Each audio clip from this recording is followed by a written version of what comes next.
Hello दोस्तों, good evening. स्वागत है आपका study IQ law entrance channel पे। मैं हूं आपका दोस्त एंड होस्ट वैभव प्रकाश और लेके आया हूं आपके लिए the 20 minute legal practice show.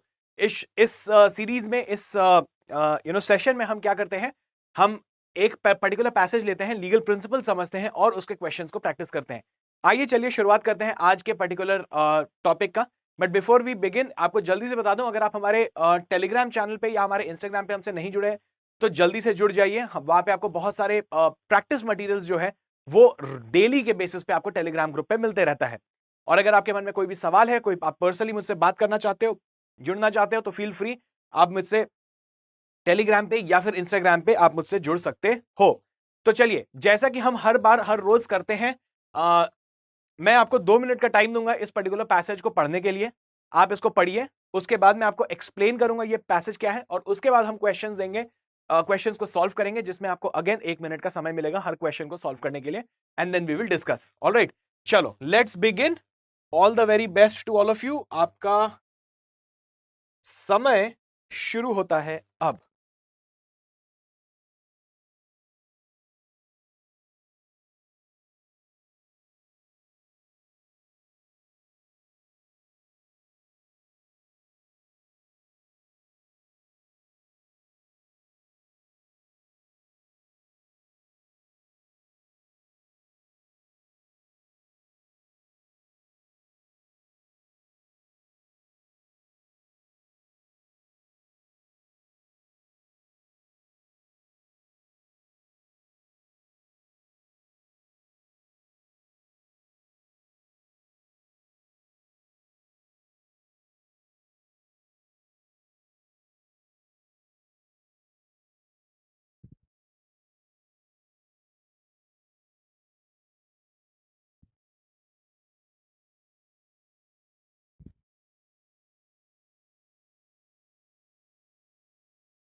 Last 30 seconds left.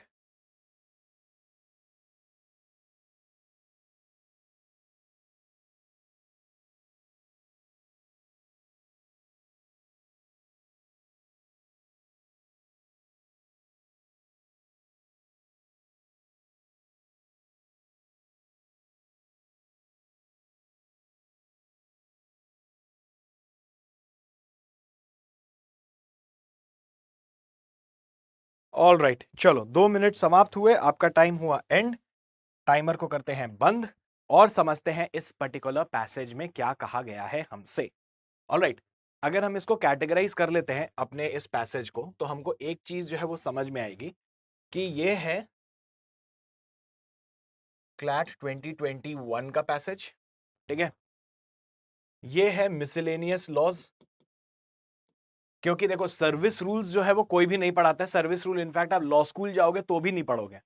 Service rule is something, service law जो है वो आप पढ़ते हो, पहली बार आपको इसका एक्सपोजर जो है वो मिलता है जब आप प्रैक्टिस करने कोर्ट जाते हो। तो मे बी इंटर्नशिप्स वगैरह जब आप जाओगे तब आपको यहाँ पे सर्विस लॉज के बारे में मिलेगा, अदरवाइज लॉ स्कूल में भी ये पढ़ाया नहीं जाता है। तो ये काफी ईजी है। ठीक है ये बहुत ईजी, लेकिन ये टॉपिक जो है ये काफी नया है हमारे लिए। ठीक है, तो अब ये तो मैंने आपको अभी हेल्प कर दी ये बता के कि ये टॉपिक जो है वो काफी इजी है, राइट। लेकिन जब आप एग्जामिनेशन में लिख रहे होगे, जब आपको एग्जामिनेशन में ये दिखेगा, तो इसको ना एक बार के लिए बाद के लिए रख देना। इमीडिएटली इसमें मत जाना, क्योंकि you might take some time to understand the passage. हमको एग्जामिनेशन में पता नहीं होगा। ठीक है, तो ये एक ऐसा है, एक ऐसा टॉपिक है जिसको कि हम बाद के लिए रख सकते हैं, इमीडिएटली सॉल्व करने की जरूरत नहीं है। अब लेकिन मैं कह रहा हूं कि ये बहुत ईजी भी है, तो आपको मैं इसको एक्सप्लेन करके समझाता हूं। तो मैं आपको ये चीज समझाता हूं कि इसमें क्या ये क्या पूरा पैसेज जो है वो बात कर रहा है। कंपैशनेट अपॉइंटमेंट के बारे में बात कर रहा है। कंपैशन का मतलब होता है जहां पे आपको कुछ दया के भाव से आपको अपॉइंटमेंट जो है, किसी सर्विस में आपको जॉब दी जा रही है। सो कंपैशनेट अपॉइंटमेंट बेसिकली वो अपॉइंटमेंट है किसी एक पर्टिकुलर जॉब में जहां पे कि आपको आपके टैलेंट के बेसिस पे नहीं बट इस बेसिस पे दी जा रही है कि आपने कुछ ट्रेजेडी आपके घर पे हुई है और उस ट्रेजेडी के कारण क्योंकि फैमिली जो है वो सस्टेन नहीं कर पाएगी बिना किसी के जॉब के, फैमिली की फाइनेंशियल स्थिति बहुत खराब हो जाएगी, तो इसीलिए वो जॉब जो है वो आपको दी जाती है। तो सिंपैथेटिक ग्राउंड्स पे जब किसी को जॉब मिलती है तो उसको कहते हैं कंपैशनेट अपॉइंटमेंट। ठीक है, कंपैशनेट अपॉइंटमेंट जो है ये एक एक्सेप्शन है जनरल रूल का। जनरल रूल ऑफ अपॉइंटमेंट क्या है कि आपको मेरिट पे मिलता है, चाहे वो गवर्नमेंट सर्विस हो चाहे वो प्राइवेट सर्विस हो। अगर आपके पास मेरिट है तो आपको जॉब जो है वो मिल जाएगी। लेकिन ये कंपैशनेट अपॉइंटमेंट एक एक्सेप्शन क्यों है? क्योंकि वहां पे आपकी मेरिट नहीं देखी जाती है, वहां ये देखा जाता है कि फैमिली कितनी हार्डशिप में आ जाएगी। अगर फैमिली हार्डशिप में आ जाती है ऑन द बेसिस की जो एक सोल ब्रेड अर्नर था, है ना, एक लौता कोई ऐसा इंसान था जो कि उस फैमिली के लिए पैसे अर्न कर रहा था, उसकी डेथ हो गई, तो now who will earn the livelihood for them? तो ऐसे केसेस में वहां पे कोई भी एलिजिबल मेंबर जो होता है उनके फैमिली का, उस मेंबर को जॉब जो है वो दे दी जाती है। Now that eligible member could be the wife of the person or could be the husband of the person or could be the son of the person or the daughter of the person, कोई भी हो सकता है, provided वो eligibility criteria भी meet करने होने चाहिए। अब ऐसा तो होगा नहीं कि मान लो किसी की डेथ हो गई, कोई एक गवर्नमेंट सर्वेंट है, ठीक है, गवर्नमेंट सर्विस में कोई है और उसका बच्चा जो है वो 8 साल का है, तो इस गवर्नमेंट सर्विस में and he is the only one जो कि अर्न कर रहा है फैमिली में, उसकी डेथ हो जाती है। तो अब ऐसा नहीं है ना कि गवर्नमेंट 8 साल के बच्चे को जॉब पे रख लेगी कि अच्छा ठीक है आप कर लो, ऐसा नहीं हो सकता। तो वहां पे इन दैट केस अब देखना होगा कि क्या वाइफ को वो जॉब दे सकते हैं। अगेन डिपेंडिंग अपॉन कि वाइफ के पास वो एजुकेशनल क्वालिफिकेशन भी होना चाहिए कि वो जॉब कर पाए या नहीं कर पाए। अगर if not the same job तो एटलीस्ट कोई और ऐसी जॉब जो है वो गवर्नमेंट जो है वो दे देती है जो कि वो पर्सन जो व्यक्ति जो है वो कर सके, सो दैट कुछ पैसे जो है वो आते रहे। एंड ये जो है वो सिंपैथेटिक ग्राउंड पे ये अपॉइंटमेंट दी जाती है। एग्जैक्टली यही जो है वो आपको पैसेज में कह रहा है। इसमें एक चीज इंपॉर्टेंट ये है कि आप ना इस चीज के लिए इंटाइटल्ड नहीं होते हो, ये आपका कोई हक नहीं है, ये एक डिस्क्रिशनरी राइट है जो गवर्नमेंट आपको दे भी सकती है और नहीं भी दे सकती है। तो इसके लिए ना जनरली रूल्स बनते हैं, सर्विस रूल्स जो है वो बनाए जाते हैं कंपैशनेट अपॉइंटमेंट ग्राउंड का। कंपैशनेट अपॉइंटमेंट जो है वो प्राइवेट सर्विसेज में नहीं मिलती है, अगेन वो डिस्क्रिशन है, अगर प्राइवेट कंपनी आपको देना चाहे तो दे देगी, but generally they are not entitled to. But government services में जहां पे बात करते हैं वहां पे होते हैं आपके सर्विस रूल्स, ठीक है, और सर्विस रूल्स का पार्ट होता है, और सर्विस रूल्स में आपके पार्ट होते हैं कि आपको यहां पे देना होता है। आप दो मैंडेटरी नहीं है, लेकिन हाँ एप्लीकेशन जो है वो जरूर किया जा सकता है। लेकिन अब इसके लिए एक और चीज जो है रूल जो इंपॉर्टेंट है कि कंपैशनेट एम्प्लॉयमेंट जो है वो तब नहीं ग्रांट किया जा सकता जब एक रीजनेबल पीरियड लैप्स हो गया हो। अब रीजनेबल पीरियड क्या होगा और नहीं होगा वो फैक्ट्स एंड सर्कमस्टेंस पे डिपेंड करेगा।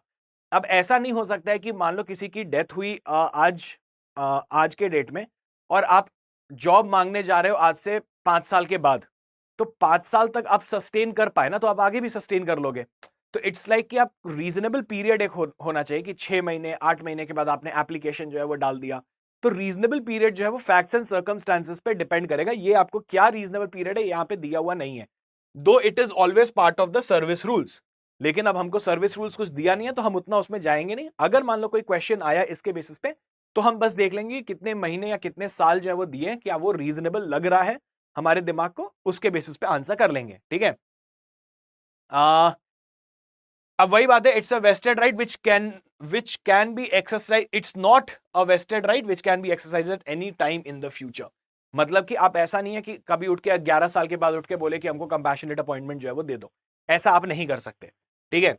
अब ये किस चीज पे डिटरमाइन करता है कि जो है financial condition of the family जो है वो देखी जाती है। डिसीज्ड का मतलब the one who has died, the person who is dead, उसको उसकी फैमिली की फाइनेंशियल कंडीशन जो है वो देखी जा रही है। अगर फैमिली अपने नीड्स को मीट नहीं कर पा रही है, it is only then that the job is offered. लेकिन अगर फैमिली के पास बहुत सारे सोर्स ऑफ इनकम है या उनके पास काफी ज्यादा पैसा है, उनको जरूरत नहीं है, तो ऐसे केसेस में कंपैशनेट अपॉइंटमेंट जो है वो ग्रांट नहीं किया जाएगा। It is only and only when the financial conditions खराब होती है तभी जो है कंपैशनेट अपॉइंटमेंट में आपको दिया जाता है। तो this is what the entire passage is talking about. चलो आओ अब सॉल्व करते हैं क्वेश्चंस एंड आपको देता हूं मैं 1 मिनट का समय to answer. Your time starts now.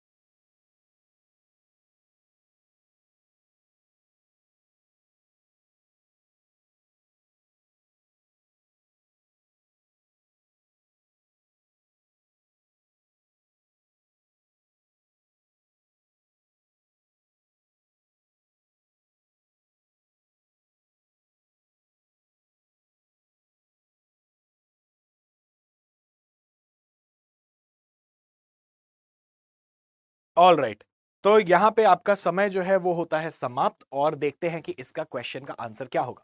ये कह रहा है which of the following correctly states the sorry which of the following correctly states the intent, है ना, correctly states the intent behind compassionate appointment. Compassionate appointment के पीछे का purpose क्या है ना, क्या हम कंपैशनेट अपॉइंटमेंट से हम क्या अचीव करना चाह रहे हैं। तो अब आइडली देखो तो इस चारों ऑप्शंस में इंटेंट की कहीं पे बात ही नहीं हो रही है कि उसका मेन बेसिक पर्पस जो है वो क्या है। तो ये जो एक पर्टिकुलर क्वेश्चन है जो थोड़ा सा ट्रिकी क्वेश्चन है, अब यहां पे हमको ये देखना पड़ेगा कि लेट अस ट्राई एंड सी कि हम कितने ऑप्शंस को एलिमिनेट कर सकते हैं। तो एक बोल रहा है कि नॉर्म्स, नॉर्म्स का मतलब होता है रूल्स।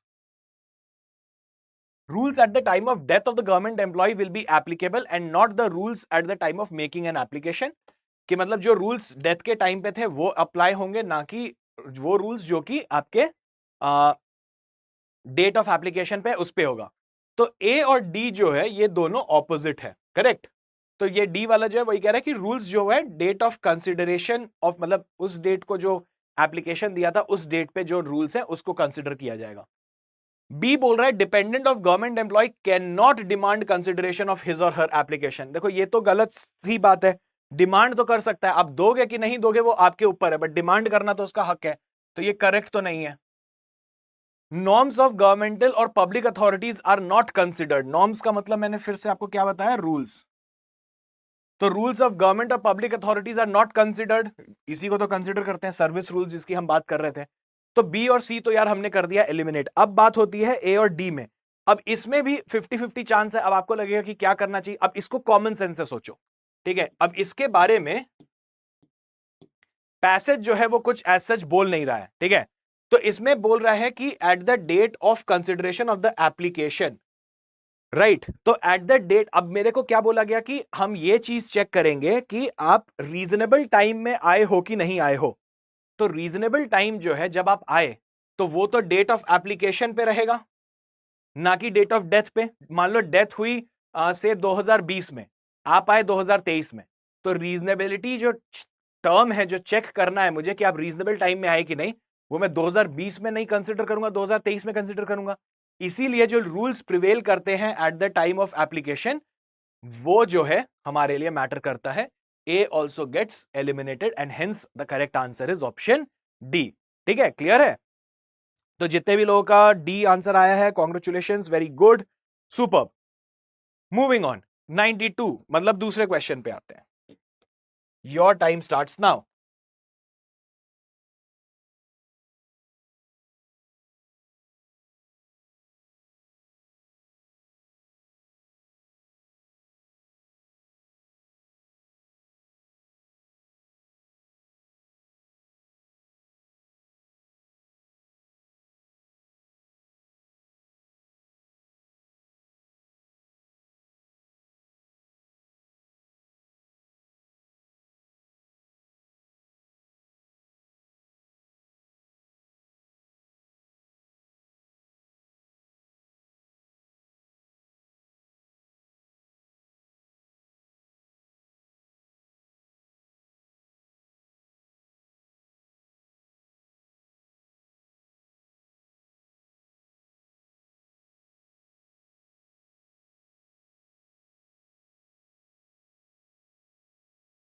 चलो, वैसे तो मुझे लगता है सभी का आंसर सही आया है।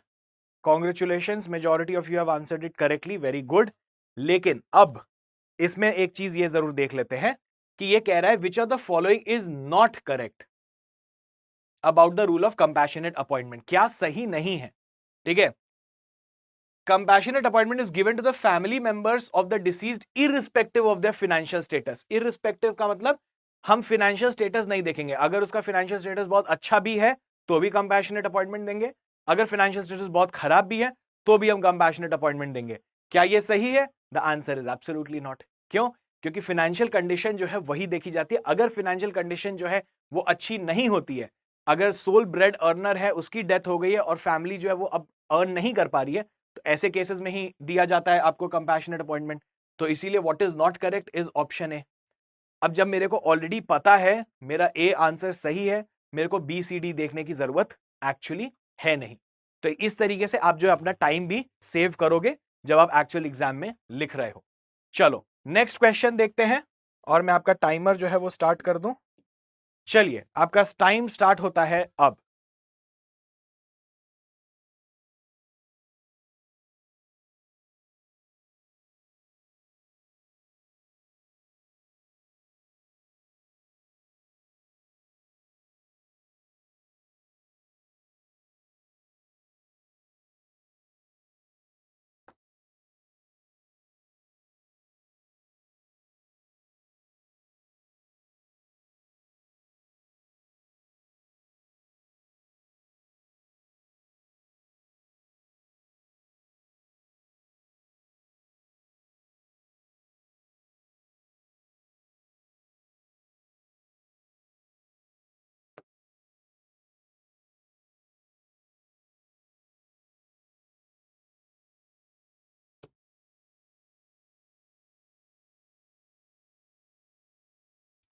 ऑल राइट, चलिए आपका समय जो है वो हो गया है समाप्त।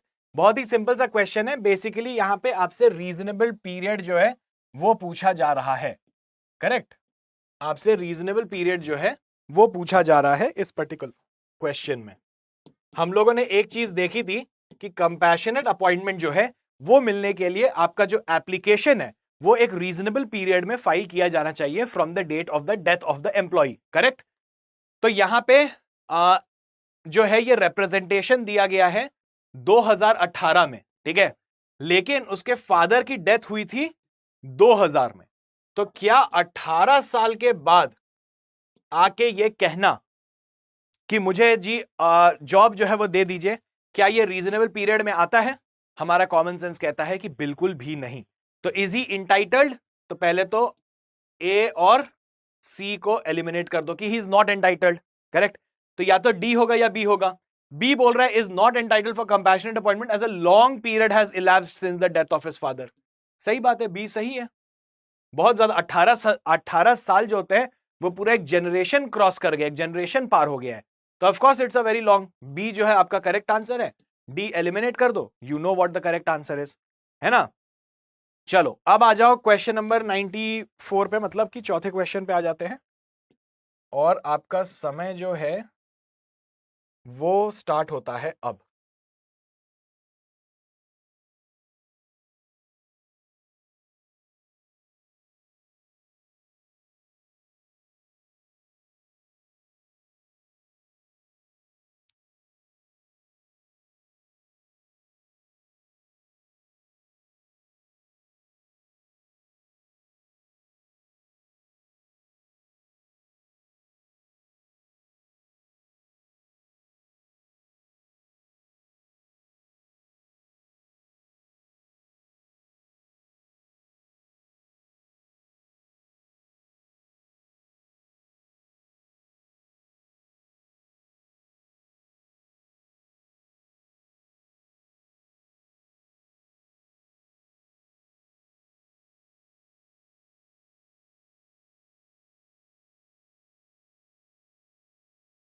चलिए जी, आपका समय हो गया है समाप्त और करते हैं इस पर्टिकुलर क्वेश्चन को।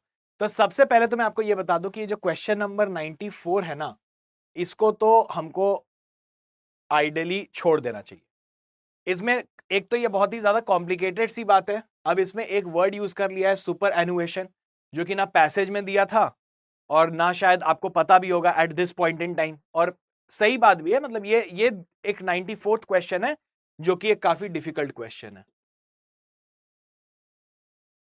ठीक है, तो अगर आप इस क्वेश्चन को छोड़ भी दो ऑन द ग्राउंड कि भाई बेमतलब का अननेसेसरली हमको नेगेटिव मार्क्स नहीं लेना है, 3 हमारे सही हुए हैं आउट ऑफ 4, फिफ्थ वाला देख लेंगे, अगर 5 भी सही हो गया तो 4 out of 4 is a very very good score in a particular passage. ठीक है, तो अननेसेसरी रिस्क नहीं लेना, लेकिन एट फॉर द पर्पस कि हम अभी क्लास में इस चीज को पढ़ रहे हैं, सीख रहे हैं, समझ रहे हैं, तो अब उसको देख ही लेते हैं।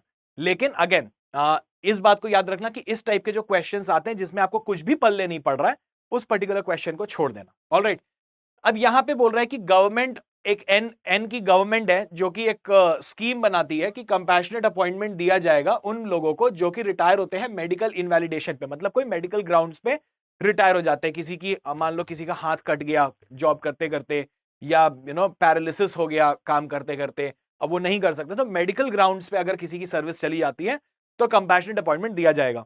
उसके बाद इसी रूल को चेंज किया गया और कहा गया कि सिर्फ वही देंगे जहां at least 5 years before the age of superannuation जो है वो होता है। सुपर एनुएशन का मतलब होता है आपका रिटायरमेंट एज, कि आप कब रिटायर हो रहे हो।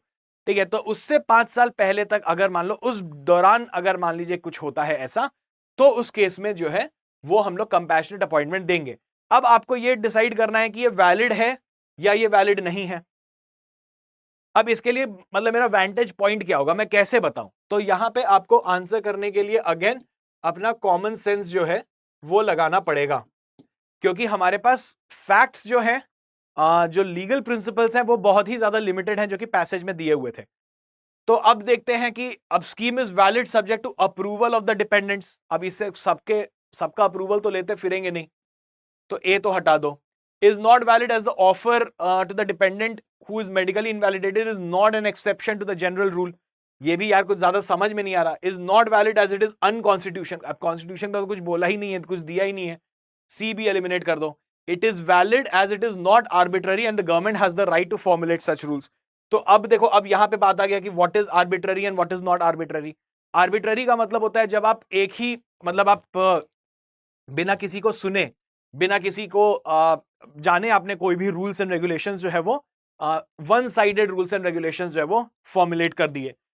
तो यहां पे ये डेफिनेटली कह सकते हैं कि यार ये आर्बिट्ररी तो डेफिनेटली है, आपने किसी को सुना नहीं, आपने किसी से कोई सलाह मशवरा कुछ किया नहीं, फैक्ट्स में तो एटलीस्ट नहीं दिया है। तो डी जो है इसको हम तो क्या ये स्कीम वैलिड होगी कि ये आर्बिट्ररी नहीं है? तो साउंड्स वेरी आर्बिट्ररी कि भाई आपने किसी से कुछ भी पूछा नहीं या कुछ बताया नहीं। लेकिन अब दूसरी चीज ये भी है कि इन्होंने नोटिफिकेशन वगैरह जो है वो तो निकाला था, एटलीस्ट दे हैव गिवन। तो वेरी डिफिकल्ट टू से, बट कंसिडरिंग ये आर्बिट्ररी लग रहा है कि इनने किसी से पूछा ही नहीं, तो डी एलिमिनेट करो, what is left with is option B. But again very very difficult question, a very very complicated question, और इसमें ना ऐसा भी चांस हो सकता है कि आपके ऑफिशियल आंसर की से आपका आंसर जो है वो ना मैच करे। तो इसीलिए इस क्वेश्चन से ज्यादा परेशान होने की जरूरत नहीं है। जितने लोग अभी गलत आंसर आया है कोई बात नहीं, इट इज ओके। चलो, now we will go to the next question, और आपका टाइमर जो है वो मैं स्टार्ट कर देता हूं। स्टार्ट।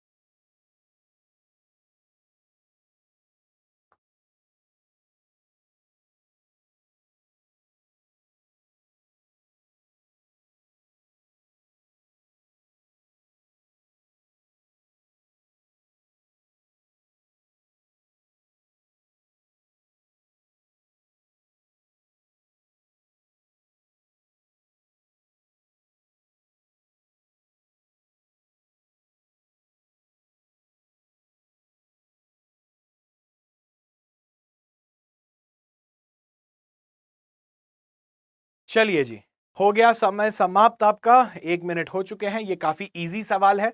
तो देखो, फोर्थ वाला अगर डिफिकल्ट था तो भी फिफ्थ वाला जो है वो क्वाइट इजी बन गया हमारे लिए। अब देखो इसमें क्या बोल रहा है, which are the following is not correct. ठीक है, not correct regarding compassionate appointment, right. तो अब इसमें सब क्या सही नहीं है, व्हाट इज रॉन्ग, आपको ये देखना है कि क्या गलत है। Request by the dependent relatives of the disease must be preferred without any undue delay, कि कोई डिले नहीं होना चाहिए. वाई? बिकॉज की जो नीड है, कंपैशनेट अपॉइंटमेंट की नीड ही इसलिए है कि भाई कोई और अर्न करने वाला नहीं है, और पैसे की रिक्वायरमेंट तो यार डेली बेसिस पे होती है घर चलाने के लिए. ऐसा तो है नहीं कि 6 महीने के बाद पैसे की नीड जो है वो अराइज होगी, 6 महीने तक हमको सब कुछ फ्री में मिलेगा. तो it has to be without undue delay. ये करेक्ट है, ए इज राइट. तो इसको हम लोग एलिमिनेट कर देते हैं. जनरल रूल ऑफ अपॉइंटमेंट में not always be applicable to compassionate appointment. Of course ये सही है, जनरल रूल तो मेरिट के ऊपर है, कंपैशनेट अपॉइंटमेंट जो है वो आपके कंपैशन के ऊपर है, जो आपके मेरिट के ऊपर तो है नहीं. बी जो है वो भी सही है. It is a benefit given to the family members at the time of distress. ये भी सही है. टाइम ऑफ डिस्ट्रेस मतलब जब आपके परिवार का खराब समय चल रहा हो, उस समय जब आपके परिवार का खराब समय है तब आपको यह बेनिफिट दिया जा रहा है. तो डी जो है वो भी सही है. What is left is option C, तो हमने उसको मार्क कर दिया. अब सी क्या बोल रहा है? Immediacy of the need is not the basis for. Immediacy of the need का मतलब इमीडिएट जरूरत है, जॉब की जरूरत जो है वो इमीडिएट है. अब ये कह रहा है immediacy of the need is not the basis. वो तो इज द बेसिस होना चाहिए कि मुझे इमीडिएट बेसिस के ऊपर जॉब चाहिए. तो ये जो है आपके लिए इंपॉर्टेंट कंसिडरेशन होता है while we are looking at compassionate appointment grounds. तो इसीलिए सी जो है वो करेक्ट आंसर है, और ये काफी लोगों का सही हुआ भी है, because this was relatively a easier one. तो इसीलिए हमने देखा 4 आउट ऑफ 5 क्वेश्चंस जो हैं they were quite easy, right. So 4 out of 5 questions का मतलब कितना हो गया आपका? आपने कितना स्कोर कर लिया? 25 नहीं 80%. सो 80% जो है हमारा सही हुआ. 80% सही होने का मतलब बहुत बढ़िया है. हमारा टारगेट एक्चुअली कितना होना चाहिए? हमारा टारगेट होना चाहिए कि हमको 70% तो स्कोर करना है एक पर्टिकुलर सेट में, है ना. तो अगर हम फोर्थ वाला मान लेते हैं कि हमारा गलत है, हमने कोई ऑप्शन ही नहीं दिया, लाइक हमने उसको छोड़ ही दिया क्वेश्चन नंबर 4 को, और हमने सिर्फ 4 क्वेश्चन टोटल 1, 2, 3 एंड 5 अगर अटेम्प्ट किया, जो कि चारों हमारे सही हैं, तो we are at a score of 80%, which is supremely well. तो अगर आपके 80% क्वेश्चंस जो है, 80% आंसर्स जो है वो सही हुए हैं, तो very good, great, thumbs up, big thumbs up to you. अगर नहीं हुए हैं तो कोई बात नहीं, प्रैक्टिस जो है वो रोज करते रहना है. एंड जैसे हम रोज प्रैक्टिस करेंगे ऑटोमेटिकली जो है हमारा जो है वो काफी बेटर होता चला जाएगा, and we will improve upon our scores. ठीक है. तो before we wind up this session में जल्दी से आपको स्टडी आईक्यू के क्लैट के क्रैश कोर्स 2024 के बारे में बता दूं. बहुत ही जल्द हम क्लैट 2025 का भी कोर्स लेके आ रहे हैं फॉर स्टूडेंट्स जो कि अभी से प्रिपरेशन स्टार्ट करना चाहते हैं. आपको यहाँ पे recorded lectures, guidance sessions, NLU students के साथ mentorship, mock test, sectional test, ये सब कुछ जो है वो मिलता है सिर्फ 7,499 में. लेकिन कैच ये है कि एक्चुअल प्राइस इसका 15,000 है. आपको 50% डिस्काउंट ओनली एंड ओनली तब मिलेगा when you use my code which is webup. अगर आपको मेरा पढ़ाने का स्टाइल जो है वो अच्छा लगता हो, पसंद आता हो, आपको सीखने को मिल रहा है मेरे से, तो फॉर श्योर प्लीज मेरा कोड यूज करें और एनरोल करें, और एक सिस्टमैटिक तरीके से अपनी तैयारी जो है, काफी प्रैक्टिस मटेरियल्स जो है उनको यूज करें और प्रैक्टिस करें, सो दैट आप इंप्रूव कर सको अपने सभी मॉड्यूल्स एंड सभी एस्पेक्ट्स में. ठीक है. And yes, these are our code, जहां की आप हमसे टेलीग्राम पे और इंस्टाग्राम पे जुड़ सकते हैं. सो मिलते हैं आपसे कल वापस से. Thank you so much for joining in. ये सेशन जो है वो होती है रोज मंडे टू सैटरडे शाम को 7 बजे. So Monday to Saturday evening 7 p.m. is when we will be doing this particular session. So see you all tomorrow. Till then, stay safe, take care. Jai Hind. Have fun. Bye bye.